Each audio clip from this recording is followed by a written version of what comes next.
এই গরমে একদম পাতলা করে মাংস রান্না করলাম, মাটন রান্না। কড়াইতে আগে তেল দিয়ে দিলাম, তেজপাতা ফোড়ন দিয়ে একটু মিক্সিং দিয়ে দিলাম যাতে কালারটা ভালো হয়। পেঁয়াজ দিয়ে ভালো করে নাড়াচাড়া করে নিলাম যাতে পেঁয়াজটা একটু লাল লাল হয়ে যায়। পেঁয়াজ ভালো করে ভাজা না হলে মাংসের টেস্ট আসে না। আর উনুনে মাটন রান্না করলে তো আরও সুন্দর লাগে। আপনারা কোনো দিন খেয়ে দেখবেন, উনুনে রান্না করলে তার একটা মিঠো মিঠো গন্ধ থাকে, যেটা একমাত্র গ্রামের মানুষই বুঝতে পারে। এরপরে বাটা মশলাটা দিয়ে দিলাম, আদা রসুন আর কাঁচা লঙ্কা দিয়েছিলাম। যেহেতু ভীষণ গরম তাই ভাবলাম গুঁড়ো লঙ্কাটা ইউজ করবো না, তাই শুধু কাঁচা লঙ্কা দিয়ে রান্না করলাম। ভালো করে মশলাগুলো ভেজে নিয়ে হলুদটা একটু জলে গুলে দিলাম। হলুদটা জলে গুলে দিলে এর কালারটাও খুব সুন্দর হয় আর মশলাটার সঙ্গে তাড়াতাড়ি খুব মিশেও যায়।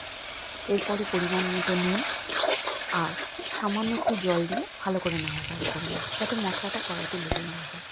যেহেতু উনুনে রান্না করছি মশলাটা একটু লেগে যায় বেশি। এরপরে ম্যারিনেট করা মাটনটাও দিয়ে দিলাম।